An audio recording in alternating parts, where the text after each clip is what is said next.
Hi everyone. Hi. Welcome to What's New in Creative AI. We're on the move again. Welcome to the office. Well, I'm not really on the move either at home or in the office. We've never filmed it from the office before. No, we haven't, but I mean us. But Well, anyway, welcome to the office. yeah. Spark HQ, where all of the elves do all of the AI work. in this beautiful space. So today we have for you a slightly different What's New in Creative AI. A special bulletin. Special edition, because yesterday we released our 6 monthly benchmarking report. Called the Spark Report. It's easy to remember. It is, but it's got a subtitle, From Activity to Advantage, which neatly sums up what the report is about and where we are with AI in agencies today. Right, everyone's doing stuff, but are they getting anything out of it? Mm-hmm. Exactly. So if you want to know the detail behind that killer statement, well, listen to the podcast. Yeah, which you're on, which you are actually doing now. So there you go. Our call to action is don't tune out. Okay. Should we get into it? Yeah, let's do it. So sorry that we're going to have to use a few notes. It's really because lots of numbers. Lots of numbers, yeah. So we found that almost 90% of agency staff say they're saving time with AI, mainly up to 10 hours. I think the average was a bit more than 5. Was it a bit more than 5? Yeah. Okay, it's gone up. Yeah. So there you go. So when she says nearly 90%, she means 89%. Yeah, but that's not a nice number to read out, is it? Agency staff are actually, so lots of people are reporting saving time with AI, basically. So that's awesome, and that's the thing we get often asked about most. Like, yeah, on average, about 5 hours a week, and some as many as 10 hours a week. So 5 hours a week, to put that in perspective, if you think an average 40-hour week, that's 12.5% of your time. Mm-hmm. Like that's quite a lot. Times that by everyone in your business. Yeah, that's a lot of time saving. Yeah, and that was just after that we got that figure from people that had done a bit of AI training. So it's not from zero; it's from spending like half a day doing some AI training. So that basically means, for every 8 people in your agency, you're effectively getting an extra person. Yeah, it's pretty awesome. Right? But there's a big but. Okay. The big takeaway that but.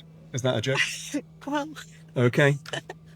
But the big thing that we found was that even though people are saving this time, it's just getting frittered away and like emails, admin, just kind of like all the stuff. So you kind of think, well, if I had an extra person for every 8 people in my agency, I could get loads of stuff done.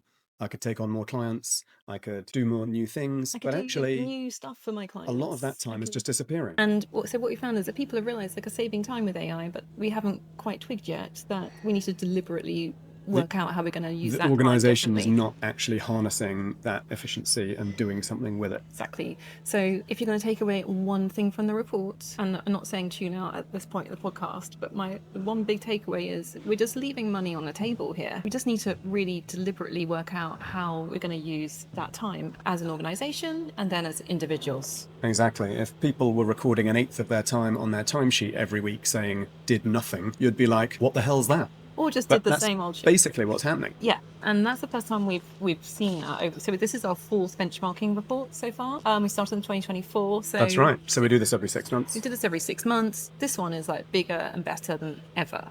And I should probably just talk a bit about what the report, how it's structured, what it's about. So at Spark, we use a thing called the Spark AI maturity model, which is getting trademarked. 1, 2, 3, 4 stages. Yeah. It was in Jules's book. And so we hung the whole report around those 4 stages. So just to outline that, so, every agency, every business, every person starts out in what we call the experimentation phase, where it's kind of down to individual enthusiasm, seeing what these tools can do, some people leaning in, some people not having the time to engage, some people leaning back. It's very ad hoc how AI is being used in an agency. The next stage, step 2, is what we call the adoption phase, where you've got a bit of a structured program in place, you've trained people up, perhaps you've started to build some custom GPTs to support the way you work, you've put some guidelines around how AI should be used in your agency, you've got a policy or guidelines of some sort, and you're starting perhaps, you've built out a bit of a roadmap, like what you want to do with this stuff. Third stage we talk about is optimization, and this is where AI actually starts to become integral to the way that you work. You've got AI-enabled workflows across the business, and what that starts to do is change the shape of your team. People spend time on different stuff, which actually goes to the heart of this report. That's hard to do, because you're changing the way that people work, and it frees you up to do different things. It starts to change your business model. And the final stage is what we call innovation, where you're actually delivering new services, creating new sources of value, and you're kind of running a different business by this point. You're no longer exchanging time and expertise for money. You are creating things, you're creating systems that create the things that clients want. You're solving clients' problems in new ways and using this technology really innovatively. And that's kind of where everyone's trying to get to. So those are the 4 stages of the maturity model. We'll be referring to it throughout this pod, and it's Well, throughout. maybe a little bit throughout this pod, but Yeah, and it's in the really, report. it's the framework of the report, and so we use that maturity model to help you understand where you are in your business and what next steps to take to get to the next stage. Yeah. So the report is designed to be, on the first half of it is really like a benchmark where we are as an industry, and the second half is, well, if What to you're do at this about stage, it. what to do about it, what to do next, like really practical, simple next steps to implement with your teams. Great. So we thought we'd take you through the 6 core findings. Yeah. We've already done a bit of it. And we've actually kind of done the first one. the first one already, which was meant to be me, which has ended up being you. Well, yeah, so that first one is really about we're not using the time that we're saving. Just to remind you, make sure you ring fence that time, see it as an asset to use deliberately in a different way. Things you could do with it are different things, more things for your clients, internal R&D, AI development of your team, all those things. So we're going to move swiftly on from that one, but for me it's a big. Yeah, I mean, the hard thing, of course, is people can self-report how much time they're saving. Yeah. But you as a boss, how do you know where are the time savings in your team? One great way to quantify that is actually in codifying what you do in custom GPTs, Gemini Gems, Claude projects, whatever it is, so that you know that this task that typically used to take 30 minutes now takes 10. And you know how many times a week that task gets done. And you can say, well, each one of those is a 20-minute saving, so that's an hour and a half right there. So what are you doing with that hour and a half? Yeah, because it's really easy just to lose the time in either using AI more and it taking you down a rabbit hole, or just, We've all been down that rabbit hole. Yeah, exactly. So let's get on to the second finding, shall we? Second finding, so I get to speak now, shadow AI and governance. I know you love speaking. I love it. So I find this actually, considering we're in, April 2026, I guess the data is from a little bit earlier this year. So early 2026, 52% of agencies reported not having any formal AI governance in place, not having an AI policy, not having an AI lead, no real standards or oversight of how their team were using AI. So what that means is there's a lot of activity going on in your business. If you're one of those 52%, there's a lot of activity going on, and you don't really know what that is. And it's hard for you to explain to clients how you're using this stuff and how you're using it safely. Where's their data going? How are your team trained on this stuff? And we found 75%, so 3/4 of agencies, don't reflect AI usage in their terms and conditions. So AI use has important implications for data privacy, for intellectual property and the transfer of intellectual property to your client at the end of a project. And 3/4 of agencies haven't reflect that in their contractual Data terms. processing as well. Yeah. Which leaves you very vulnerable, especially if you're dealing with big corporate clients who are lawyered up to the eyeballs and have procurement teams that are all over this stuff. So take a look at that for sure.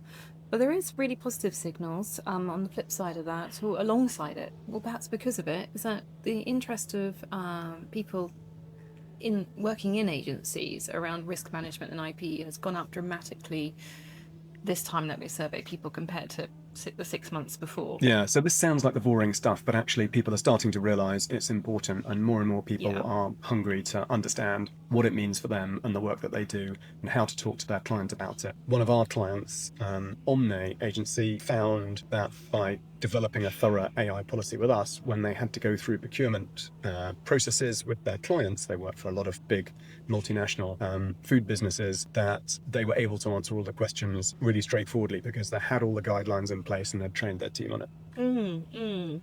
I've got written down here a 1-page AI policy. Yeah. Yeah. There you go. That's a great place to start. That is a great place to start. It's very easy to make AI policies very, very long. And by all means, you need the detail, but it's very hard then to engage people on it. So do the 1-pager that you can stick up on the side of your desk that says, these are the 10 things that you're meant to think about when you use AI. Should we move on to the next finding? Yeah. Just read ahead, and you're actually introducing every single finding here. It's your dream Starring podcast. role. Yeah. Great. I'm the Tom Cruise of the podcast. Okay. Don't know if that's good or bad. I do all my own stunts. Now, We love Tom Cruise. finding number 3, the confidence gap. I think this one's quite interesting. So we benchmark our clients at the beginning of every program, and we've collected other data as well. And one of the things that we always notice going into clients is they report higher skill levels than we encounter when we go into agencies. Well, I think that's because people just don't know what they don't know. You don't know until you've had it revealed to you the capabilities of the tools that you've got. So you think you're using 80% of it, and actually you're using 8. Yeah. So what we find is self-reported that 83% of respondents say that they're capable with AI. That they're skilled and they're knowing how to use it well. What we find in reality is only about 15% of agencies are actually using AI at a level that shifts the dial, like getting beyond relatively trivial uses of it and are actually systemizing it into the way that they work. Do you want to give an example of what that means? So that's a massive gap. Yeah. So it's one thing to say, oh, well, we've got a few people who are pretty good at this stuff, and we do client research, and we use it to help write proposals. AI is capable of huge amounts of things that add massive value, and encoding that into working practices through things like custom GPTs, or more recently we're starting to see skills rolling out in Claude and ChatGPT. These are the things that actually build AI into the way that you work, that gets everybody working that way and creates real demonstrable capability. Only about 15% of agencies are actually doing that.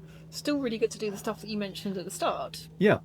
I mean, it's a journey, like we said, but Yeah. most people are only scratching the surface still of what these tools can do.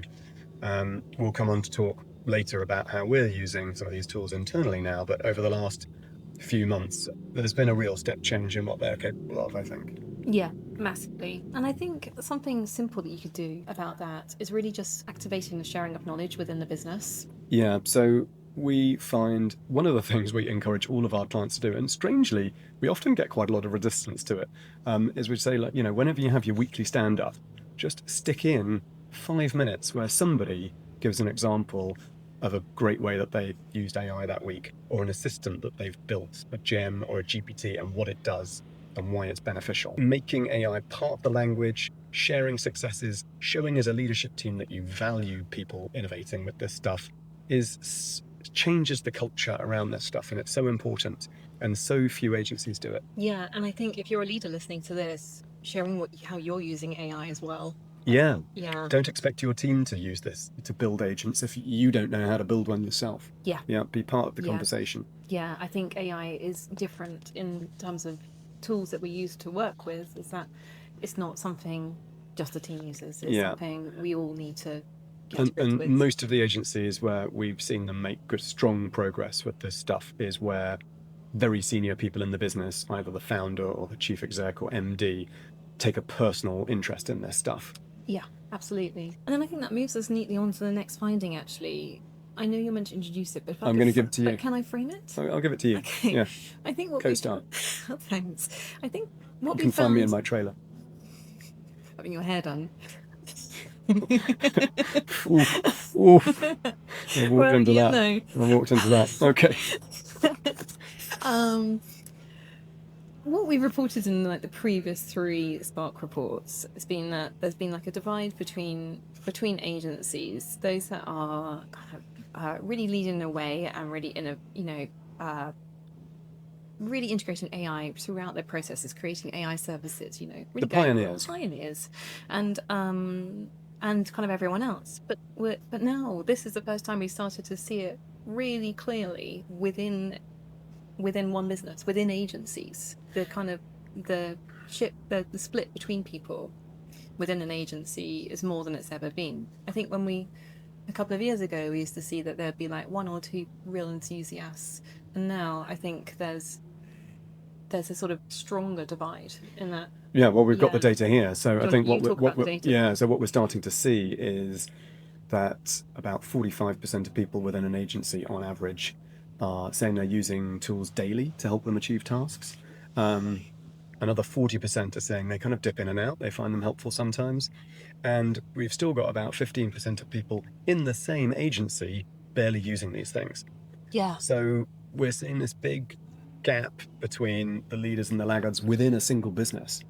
Which is a problem if everyone's working in different ways, in terms of if you like people's workflows are different individually. Yeah, and I think that speaks a lot to that struggle to move from what we call experimentation on our maturity model to adoption, where you're going from how do you move from AI being an individual skill down to whether or not I find it interesting or whether or not I've learned how to get the best out of it, to an agency capability where it's actually, well, this is just how the client service team works. This is just how the strategy team work. Because we have these tools and ways of working that we've just built into the business. And someone new coming to the business can just start working that way pretty quickly. So that's the difference, what we mean when we say agency capability. That's what we're talking about. Yeah, exactly. And it kind of brings me back to a message that we harp on about all the time, that AI isn't about the tech, it's about the change, the behavior change, the people change. It is all about that. And that's why it's so important that the leadership team takes it on as that. Our top tip from this is to have that sort of middle 40% in mind that are just dipping in and out when you're designing your sort of behavior change or change management approach. Yeah. Don't be designing your approach for the people that are using it all the time, every day. Which brings us on to finding number 5. Oh, yes. Oh, getting through these fast, aren't we? And finding number 5, I think is quite interesting. So this talks to the sort of creative side of AI, which is something I take a big personal interest in with a background in photography. But what we're seeing is now agencies reporting, having gone from 6 months ago, about 20% of agencies saying that they were actually delivering client work using AI, image generation and video generation, etc. That has now gone up to 47% in the space of 6 months. I think it's 45, actually. Oh, is that a typo? It says 45. It's 47. Oh, no, I'm on the wrong. Yeah. Sorry. Okay. There's lots of numbers on this page. There's a lot of I'm numbers. dyslexic, as you always hear in this podcast. Okay, so there you go. 47 it is. Anyway, so that is going up nearly 2.5 times in 6 months. So that we're talking about client-facing work here, beyond the mood board to something that you actually deliver. So that's pretty interesting. So AI-generated content is starting to become, not quite the norm, but certainly prevalent. And I think that speaks to something that's really important here that we've banged on about on the pod before, which is how AI starts to change your billing model and your business model. So, the billable hour is coming under a lot of pressure here. How do you move towards outcome-based pricing, output-based pricing, rather than input pricing? How many hours did it take us to do it? We are being chased by the police. I don't know if you can hear, but there's a lot of sirens outside. Yeah. So anyway, they finally found out about us. It's trying to take us off the air. This is where agencies that are only billing by, basing all your estimates around how much time did it take to do it. One, AI makes time abundant, and once something is abundant, it becomes cheap. The second thing is that actually it kind of gives you a disincentive to adopt AI, because you spend time and energy and money getting good at this stuff, and then you're able to bill less because you did the job in half the time. So that doesn't add up. So you've got to get away from thinking about time and materials as the basis of how you bill for work. Yeah, get more confident and more imaginative with them. Should we move on to finding number 6? Number 6. Yes. Sustainability, environment. When you were running workshops, So this question comes up a lot. Yeah. So our AI Foundations workshop, which we run at the beginning of all of our programs, this is specifically a topic that we address, but it comes up. Sorry, we haven't really explained what the topic is: the environmental impact of AI. The environmental We're just assuming impact you know what of we're AI. talking about. Yeah. Yes. So we specifically addressed this, and in fact, last summer we did a deep dive report, which is available on the website, about the environmental impact of AI. And I recently checked in with an Oxford professor of climate change who is taking a specific interest in the footprint of AI and data centers on the climate. And I'm glad to say that our report is still broadly accurate. So do download it and read it. What we're seeing is... There's actually a link to it in this report that we're talking about. Great. And we're now actually going to get to the point, which is about 13% of our respondents prompted that sustainability was a major concern with their AI use. So I think... It doesn't sound like a lot, but that is quite a high proportion of your workforce. Yeah, and also in agency land, a lot of agencies are B Corps, and where you have to account for any changes in your environmental impact, and you have to be seen to be actively taking measures to reduce your environmental impact. So how does that sit with AI use and everything we're reading about data centers, etc.? So to be informed about that conversation, I highly recommend you download our report. And we might try and organise a webinar around this. And see if we can get with Charlie Wilson, and see if we can get a bit more, get a real expert opinion on this stuff. So, but as I mentioned, the findings in the report are still broadly true, and he agrees with them. So, do use that to educate yourself, so that you can educate your team, and you can think about what it means for your business. Fantastic. Well, that is the six key Right. areas. So the other part of the report is we have an updated 90-day plan for you for so what to do AI in your about business. it. So we've got, depending on where you are on that maturity model, you can self-identify where you think you are. We've got some key next steps for you to take, and I think it's about 52 pages long. It's a great read. There's a lovely executive summary on the first 2 pages. Brilliant. Yeah. Okay, and there's some case studies in there from clients and partners as well. Exactly. Yeah. Great. We really hope you enjoy it, and we'd love to hear your feedback on it as well. Great. So that's the Spark report. What we're starting to do on these pods is also talk a little bit about how we're using AI internally in our own business. Yeah. So what are you doing? I'm doing a few things. I'm going quite deep into Claude at the moment. We have become Claude fans over the last quarter. Yes. We've rolled out a team plan to everybody. I mean, we use all the tools. We've got team plans for everything, but we've specifically gone on Claude at the moment. Yes, yeah. And you can do a lot of what I'm doing in Claude in other tools as well. They have a lot of the same features, but a few sort of really specific tactical things that I've been setting up, which might be interesting. Yeah. So I find that in my role, I juggle lots of things. I wear many hats, and one thing that always drops the bottom of the list is following up on sales calls, which is probably the thing that shouldn't drop to the bottom of the list. No, it should be top. Exactly. And consider this a telling off. Yeah, I know. Yeah. I know. I think you might do it too. But yeah. So what I've done is I set up an assistant in Claude that reads our Monday board, where we have a board of all our interactions. Yeah, it's our CRM. Yeah, our CRM. That's the right word for it. We have our CRM, and in that CRM we have the date at which we should be following up with someone. So it records, last contact date, next contact date. Yeah. Whether it's a warm, hot, cold lead, all the usual stuff. Deal value, blah blah blah.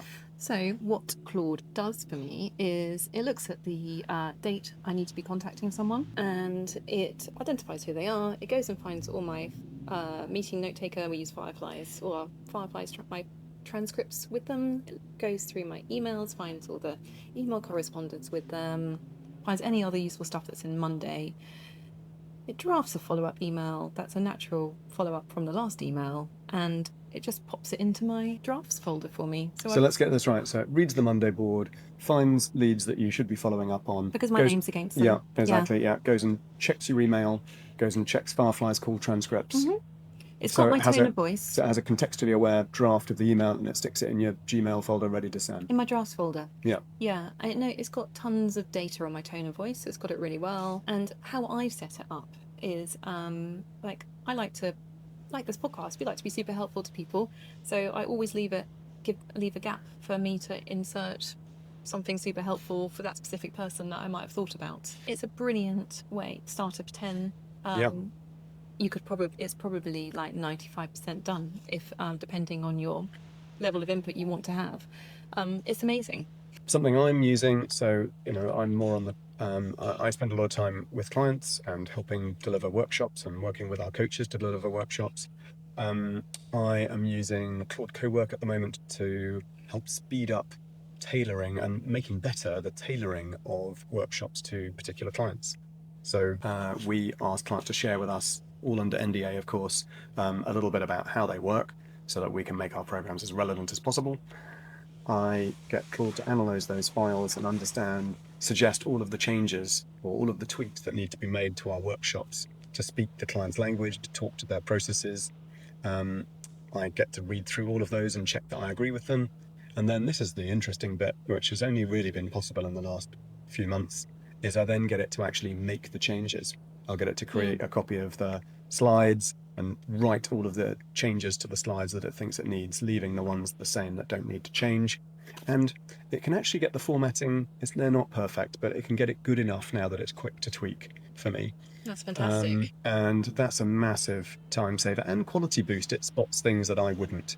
We have lots of documents that all need to sync up, what's on the slide versus what's in a prompt library versus what's in a facilitator guide, and it can join the dots between all of those things better than I can. Brilliant. So yeah, so Brilliant. that's been a great use. Can I share one more thing? Okay. So I have a morning briefing, which I set up using Claude Code. Sounds super simple. It just emails me every morning what's happening that day.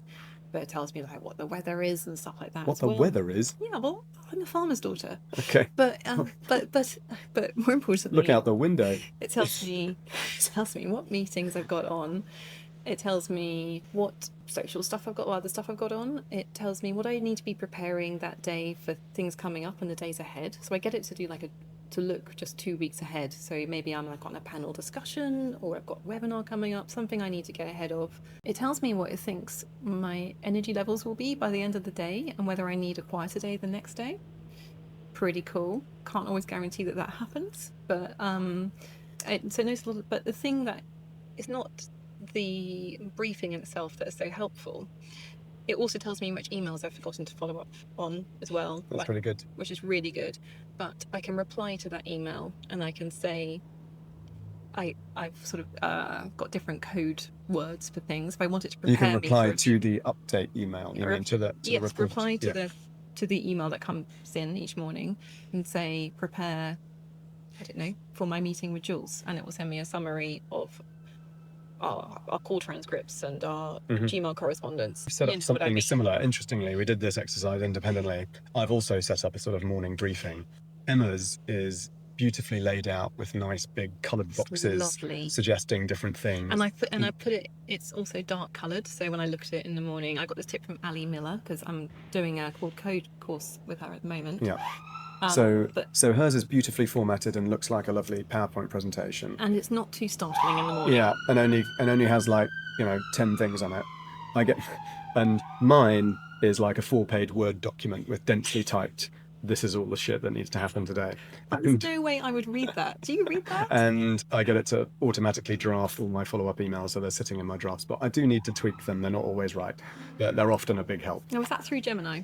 No, that's through Claude too. Okay. The email summary, though, all my unread emails and action points, that's in Gemini. So I use that with Google Workspace Studio, doing a quick review of all my Gmail and sending me an email at 7 a.m. every morning with everything that's unread and unactioned. I also do that as well. Probably got too many reminders going on. So there's a bit too much going on. Yeah. Gemini's really good at that, actually. Oh, it's so simple to set up. Yeah. So highly recommend that. So yeah, don't feel you've got to be on Claude to do this stuff. Google Workspace Studio is pretty good at a lot of this kind of thing too. It's fantastic. Just start by looking at all their presets and tweaking those. Yeah. What we're finding the beauty of Claude right now, and I know other tools are starting to build connectors too, is how easily it connects with your other systems. Yeah. So one of the biggest challenges to get AI to really help you is giving it the context, so it understands what was the conversation that you had with somebody yesterday, to be able to do something relevant. And the fact that Claude very easily connects with your meeting transcripts, so it can see what you see, all the meetings that you had. It can really easily connect into your Outlook or your Gmail, so it can read through conversations that you've had on email. Means it can read through your Monday board, so it can see what tasks are assigned to you, so it can really quickly get all of that context together. I think we're going to see this start to happen more and more over the next 6 months. Microsoft have announced they're deepening their partnership with Anthropic, and despite being the biggest investor in OpenAI, they're deepening their partnership with Anthropic to introduce a version of Claude Cowork for Microsoft Copilot. So very soon you're going to be able to do most of the stuff that we've just been talking about in Copilot. And obviously Copilot has access to your Outlook email, it has access to your calendar, it has access to your files, has access to your Teams calls, so it can start to do all of this stuff as well. So I think we're going to start to see these integrated suites start to become really, really powerful. I think this year we're going to see a real step change in these tools, not just helping you think a bit better, but actually doing stuff for you. Yeah, exactly. That's going to be the major change this year. Well, brilliant. We probably should bring it to an end. Yeah, wrap it up. Yeah. I think we've kind of gone past our wrap up that we were going to do. Yes. But anyway, the report is out now. It's on our website. It will be somewhere very clear for you to see it. Yeah, just go to the website and Go go, to the website. report, click. Yeah. Go to the website, go to resources. It's right there. Great. That's it from us. Yeah. Over and out from us. Thanks so much for listening. See you next time. See you soon.